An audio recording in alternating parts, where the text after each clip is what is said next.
Hello friends, this is Arnika and welcome to study with N V sir. तो चलिए पढ़ाई लिखाई करते हैं शुरू। और आज का जो हमारा टॉपिक रहने वाला है वो क्या है कि संधारित्र में संचित ऊर्जा। तो संधारित्र में जो संचित ऊर्जा होती है ये कहाँ से आती है?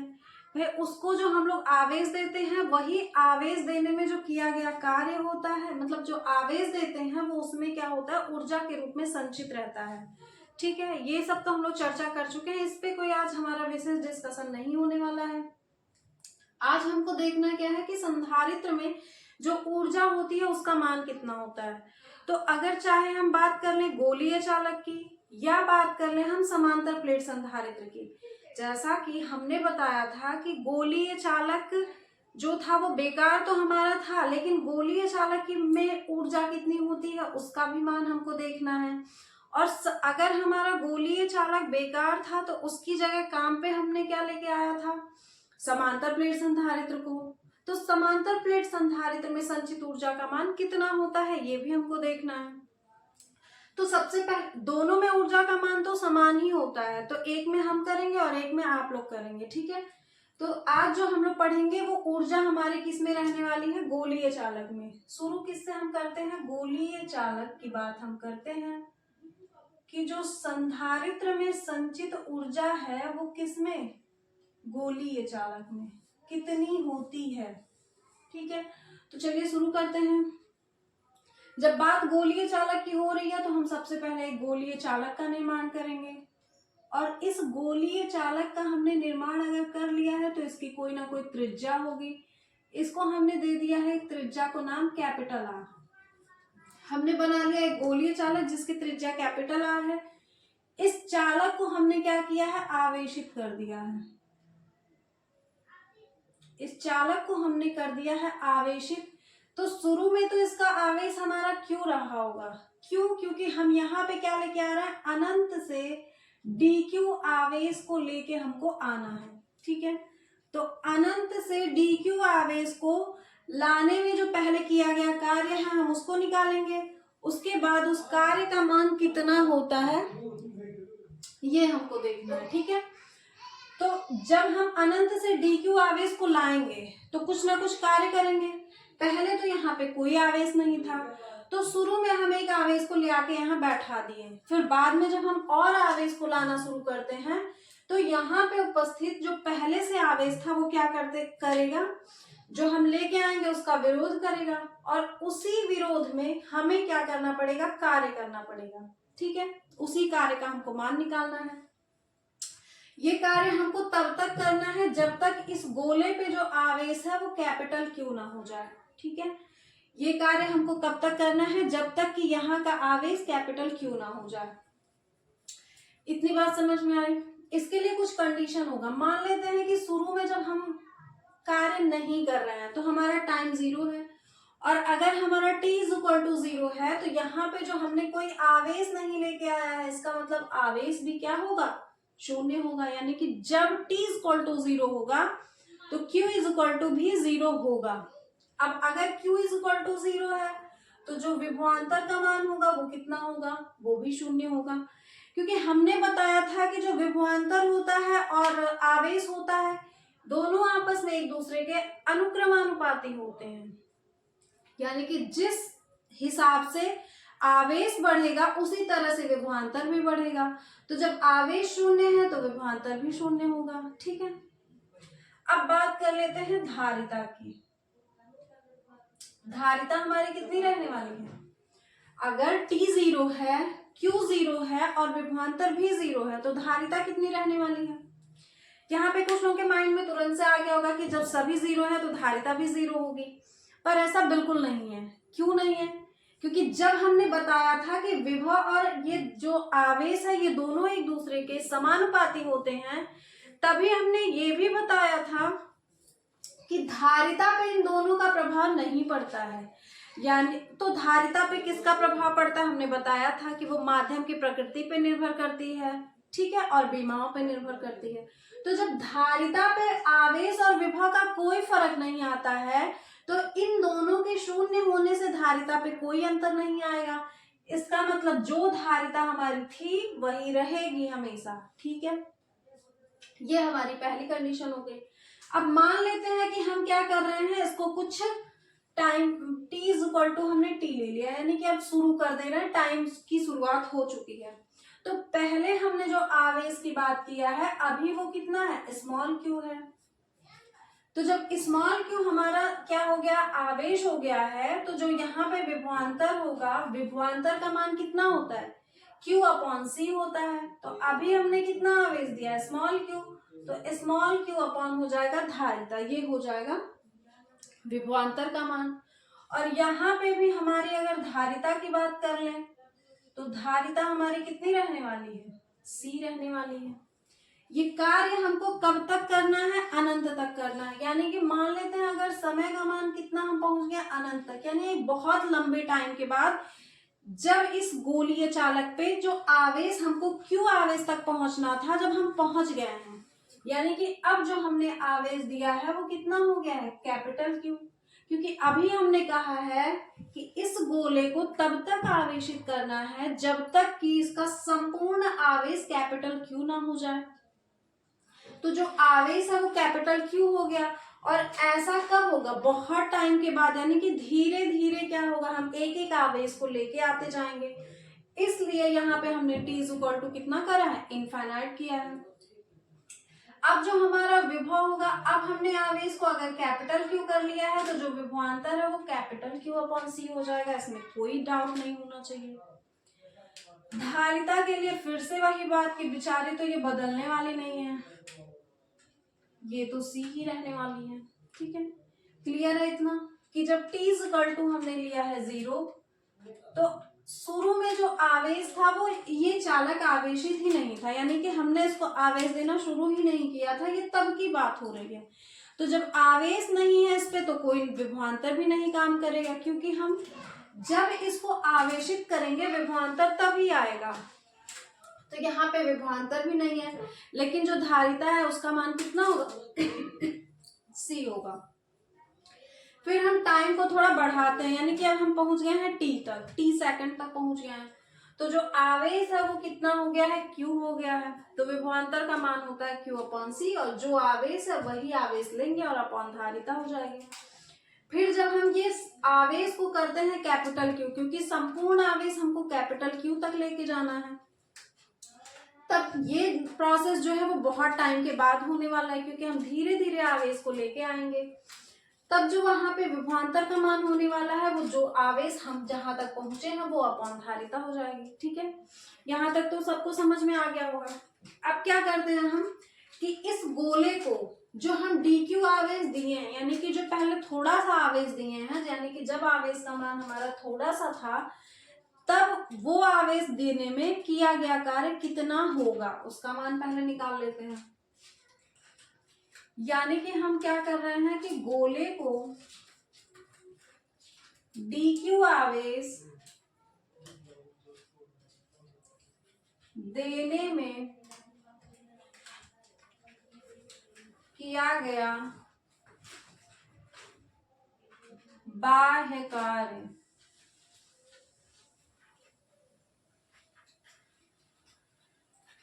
अब ये जो बाह्य कार्य है, उस जब dq आवेश दे रहे हैं तो कार्य भी हमारा tw होगा।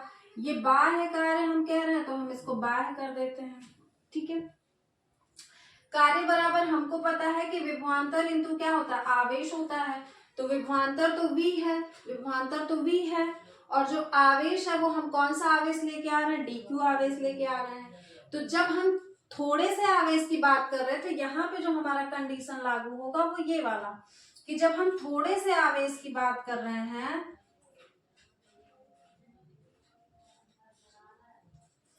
तब जो विभव है उसका मान कितना है, q अपॉन c है, उसको यहाँ पे हम रखेंगे।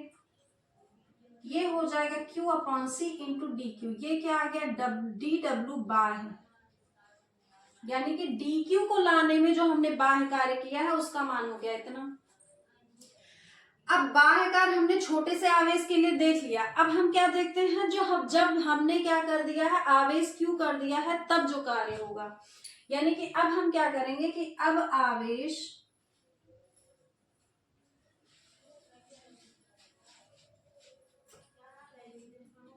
अब Q आवेश, अब गोले को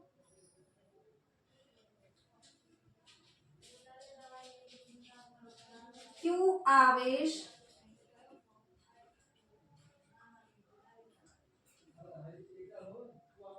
देने में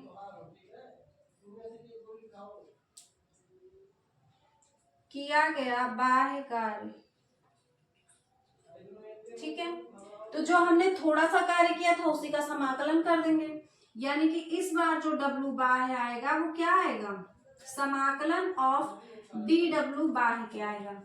और हम समाकलन कहाँ से कहाँ तक कर रहे हैं, पहले हम शुरुआत में 0 पे थे और 0 से उठ के हमको जाना कहाँ पे है, कैपिटल Q पे जाना है 0 से, ठीक है। ये हमने बाह्य कार्य की बात किया है, एक्सटर्नल, ठीक है। अब यहां से क्या करेंगे, dW का मान रख देंगे, यानी कि dW का मान कितना है, Q/C इंटू dQ है। ये 0 टू कहाँ पे जाना है, कैपिटल Q तक जाना है। यहां से क्या हो जाएगा, 1/C हो जाएगा बाहर। अब बचा क्या, 0 टू Q इंटू dQ, ठीक।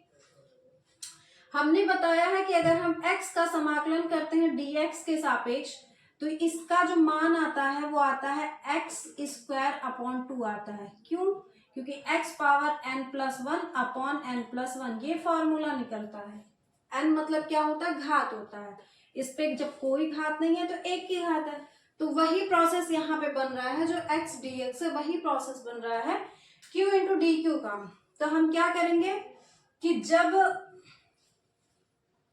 इसका हम समाकलन करेंगे तो 1/C इंटू क्या निकल के आएगा हमारा, Q²/2। और ये कहां से कहां तक हमको जाना है, 0 से जाना है कैपिटल Q तक।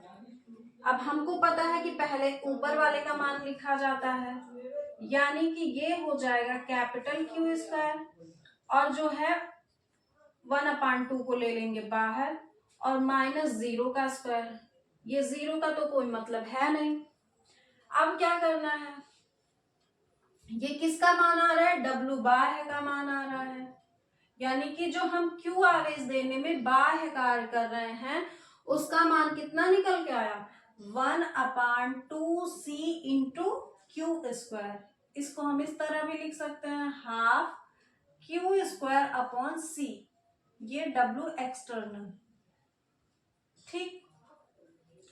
यहां तक कोई दिक्कत नहीं, मतलब नहीं होनी चाहिए। पहले हमने क्या किया है, dq आवेश देने में किया गया कार्य निकाला है, वो हमारा छोटू सा कार्य था। अब हमको देखना है कि एक बड़ा सा कार्य कितना होगा जब हम धीरे धीरे से आवेश q तक पहुंच गए हैं। यानी कि अब गोले को q आवेश देने में जो किया गया कार्य है वो क्या कर देंगे, इस छोटू सा कार्य का कर देंगे हम समाकलन। तो जब समाकलन करेंगे तो चीजें निकल के हमारी इतनी आएंगी, ठीक है। ये सारे प्रोसेस तो आप लोगों को पहले से ही पता है। अब यही कार्य हमारी क्या होते हैं, स्थितिज ऊर्जा होती है। पता है हमको कि हम आवेश को लाते हैं और वही जो होता है कार्य स्थितिज ऊर्जा के रूप में संचित रहता है, ठीक है। यानी कि हम यहाँ पे लिख सकते हैं कि ये जो हमारा जो हमको निकालना क्या है, स्थितिज ऊर्जा, यानी जो संचित ऊर्जा है वो स्थितिज ऊर्जा के ही रूप में संचित रहती है। तो हम अगर संचित ऊर्जा की बात करें तो हमको निकालना है स्थितिज ऊर्जा। स्थितिज ऊर्जा को क्या कहते हैं, हम डेल्टा यू कहते हैं। और जो डेल्टा यू होता है ये पता है हमको कि -W विद्युत क्षेत्र में किए गए कार्य के, विद्युत क्षेत्र में किया गया कार्य, यानी कि विद्युत क्षेत्र में जो किया गया कार्य होता है उसके ऋणात्मक मान के बराबर होता है स्थितिज ऊर्जा। जब हम पढ़ाए थे कि delta U equal to -W संरक्षी बल, तो वहीं पे हमने बताया था कि वो जो संरक्षी बल होता है वही तो विद्युत क्षेत्र में जो बल लगता है हमारा वो वही होता है। तो वही तो यहाँ पे कह रहे हैं कि जो स्थितिज ऊर्जा होगी वो जो हमारा विद्युत क्षेत्र में किया गया कार्य होगा उसके ऋणात्मक के बराबर होगा। लेकिन यहाँ पे हमने बताया था कि यहाँ पे जो एक बाह्य बल कार्य करेगा, यानी कि जो बाह्य बल द्वारा हमारा किया गया कार्य होगा उसका ये अपोजिट होता है। यानी कि ये अगर हम बात कर लें तो हम लिख सकते हैं W जो हो जाएगा वो बाह्य के हो जाएगा बराबर, यानी कि बाह्य कार्य जो होता है वो और विद्युत क्षेत्र में किया गया कार्य दोनों एक दूसरे के अपोजिट होते हैं। तो अगर दोनों एक दूसरे के अपोजिट होते हैं तो डेल्टा यू इक्वल टू हम ये इसकी जगह ये भी लिख सकते हैं, ठीक है। और इसका मान तो हमने निकाल लिया है। और डेल्टा यू बराबर क्या होता है, you final minus you initial, मतलब जो हमारी अंतिम अवस्था में स्थितिज ऊर्जा थी और माइनस प्रारंभिक स्थिति में इस प्रारंभिक स्थिति में स्थितिज ऊर्जा बराबर हो गई हमारी कितनी, ये डब्ल्यू बाय का मान हमको पता है हाफ क्यू स्क्वायर अपॉन सी है। यहाँ पे जो होगा प्रारंभिक स्थितिज ऊर्जा का मान शून्य हो जाएगा। शून्य क्यों हो जाएगा, क्योंकि संपूर्ण आवेश कहाँ पे था हमारा भाई, स्टार्टिंग में जो संपूर्ण आवेश था वो अनंत पे था, तो इसीलिए ये जो हो जाएगा ये कितना हो जाएगा, शून्य हो जाएगा। बचा क्या हमारा, एक यू बच गया है बराबर हाफ क्यू स्क्वायर अपॉन सी। ये निकल के आ गया हमारा क्या, संचित ऊर्जा, जिसको हम स्थितिज ऊर्जा कहते हैं। अब यहाँ पे कंडीशंस तो हमको लागू करनी है। कंडीशंस की बात कर लेते हैं कि हमको पता है कि चूंकि Q बराबर क्या होता है, CV होता है, यही Q का मान हम इसमें रखेंगे। तो U बराबर कितना आएगा, हाफ Q की जगह रखेंगे C, तो हो जाएगा C square V square upon C। यहाँ पे 2 C है, 1 C है, खत्म हो जाएगा। यानी कि U बराबर आया हाफ C और V का स्क्वायर और नीचे ये हो गया है खत्म, ठीक, ये निकल के आया है। अब दूसरी बात, एक बार हमने Q का मान रख लिया, अब दूसरी बात हम क्या करते हैं, C का मान रख लेते हैं, ठीक है। अब दूसरी जगह पे हम रख देंगे C का मान।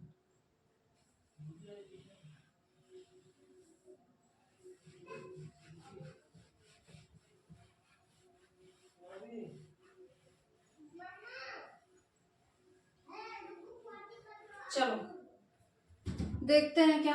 अब इस बार हमको किसका मान रखना है, C का मान रखना है। तो जब अगर हमारा Q बराबर CV होता है तो C बराबर कितना हो जाएगा, Q अपॉन V। तो यहाँ पे क्या रखेंगे, चूंकि C बराबर Q अपॉन V होता है इसलिए U बराबर कितना आएगा, half Q square upon C की जगह हमको क्या रखना है, Q अपॉन V रखना है। ये खत्म हो गया। U बराबर हमारा कितना निकल के आया, ये चला जाएगा ऊपर, हाफ QV, ठीक है। Q बराबर कितना निकल के, U बराबर कितना निकल के, हाफ QV। तो हमारे ये जो स्थितिज ऊर्जा के कितने फॉर्मूले निकल के आ गए, एक ये और एक ये, 3 फॉर्मूले हमारे निकल के आ गए, ठीक है। यही जो होगी ऊर्जा हमारी, यही हमारी स्थितिज ऊर्जा कहलाएगी, इसमें कोई दिक्कत वाली बात नहीं है। एक और बात आती है कि अगर ये चालक गोलीय है तो गोलीय चालक की धारिता हमने बताया था कितना होता है, 4 pi epsilon not into R होता है। इसी फॉर्मूले के आधार पे हमने बताया था कि जो धारिता होती है गोलीय चालक की वो विभव और आवेश पे निर्भर नहीं करती है, ठीक है। वो किस पे निर्भर करती है, माध्यम पे निर्भर करती है और चालक की बीमाओं पे निर्भर करती है, ठीक है, याद होगा। इसको भी हम रख देते हैं। इसका मान भी हमारा जो मेन फॉर्मूला था वो यही था, यानी कि U बराबर half Q square upon C की जगह कितना रखना है हमको, 4 pi epsilon not into R रखना है, ठीक है। ये भी निकल के आ सकता है हमारा, ठीक है। अब अगर यहाँ पे हम क्या करेंगे, ठीक है, इतना भी हो सकता है, U बराबर स्थितिज ऊर्जा अगर हमारा आवेश दिया है ये सब में लागू हो जाएगा, जहां भी C होगा यहाँ पे C होगा, यहाँ पे भी हम लिख सकते हैं कि U बराबर हाफ C की जगह कितना रख देंगे, 4 पाई एप्सिलॉन नॉट और इंटू V स्क्वायर। ये 2 से हमने इस 2 को काटा, यानी कि U बराबर कितना बचा, 2 पाई epsilon not into V square. ये भी स्थितिज ऊर्जा होगी। उसी तरह यहाँ पे क्या हो सकता है, U बराबर ऊपर क्या बचा, Q स्क्वायर, 2 का गुणा 4 में हमने करा, कितना हुआ, 8 पाई एप्सिलॉन नॉट इंटू R, ठीक है। तो ये सभी फॉर्मूले किसके, स्थितिज ऊर्जा के हैं। जैसे जिसकी जहां पे जरूरत होगी न्यूमेरिकल्स में वैसा हम वहां पे लागू करेंगे, ठीक है। तो ये क्या थे, गोलीय चालक में जो संचित यानी कि संचित संधारित्र में संचित ऊर्जा। और संधारित्र हमने दो तरह का बताया था, एक गोलीय संधारित्र और एक मतलब जब चालक हमारा गोलीय होगा तब संधारित्र की बात हो रही थी, और एक समांतर प्लेट संधारित्र की बात हो रही थी। तो गोलीय चालक में जो संचित ऊर्जा है उसको हमने तो बता दिया है। बाकी अब आप लोगों का काम ये है कि समांतर प्लेट संधारित्र में जो संचित ऊर्जा होगी उसको निकालना है। जरूरी नहीं है कि ऊर्जा हम इसी से निकालें, हमने कल एक और तरीका बताया था जो हमने त्रिभुज बना के एक्स अक्ष और वाई अक्ष, सबसे शॉर्ट फॉर्म वो था, कोई दिक्कत नहीं होगा। तो बात क्या कर रहे थे कि हाँ, समांतर प्लेट संधारित्र में जो संचित ऊर्जा है सारी चीजें सेम टू सेम आएंगी, यानी कि यही तीनों कंडीशंस को वहां पे अप्लाई करना। बस ये फिगर जो होगा वो क्या बन के आएगा, हमारा जो हमने समांतर प्लेट बना देना है। फिगर में यहाँ पे आ जाएगा परिवर्तन, यानी कि इस फिगर की बात करते हैं तो इसकी जगह पे आ जाएगा समांतर प्लेट। जब इस प्लेट को हम क्या करेंगे, आवेशित करेंगे, तो प्रेरण के कारण इस दूसरी प्लेट क्या हो जाएगी, ऋणावेशित हो जाएगी। और यहाँ इस प्लेट से हम DQ आवेश इस प्लेट में, ये प्लेट 1 हो गया, प्लेट 2 हो गया, प्लेट 2 से प्लेट 1 को DQ आवेश देने में जो किया गया कार्य होगा, तो जैसे DQ कार्य हमने निकाला था, फिर उसी तरह से ये जब आवेश Q जब तक ना हो जाए, यानी कि Q आवेश देने में अब किया गया कार्य, सारी चीजें वही हैं, इसी तरीके से इसका भी निकलेगा। तो फिगर हमने बताया है, अब बाकी चीजें बस उतार देना है, यही। ठीक है, तो इतना तो आप लोग कर ही लेंगे भाई, करना भी चाहिए। तो ठीक है, बस आज के लिए इतना ही, बाकी की चीजें हम लोग देखते हैं किसी नेक्स्ट क्लास में। उम्मीद करते हैं कि क्लास आप लोगों को समझ में आई होगी। अगर समझ में आई होगी तो क्लास को आप लोग शेयर तो कर ही देंगे, लाइक भी कर देंगे, ये तो कहने की बात तो है नहीं। और मिलते हैं किसी नेक्स्ट वीडियो में, नेक्स्ट क्लास में नेक्स्ट वीडियो के साथ में। तब तक के लिए आप लोग पढ़ते रहिएगा, अपना ख्याल रखिएगा। Thank you.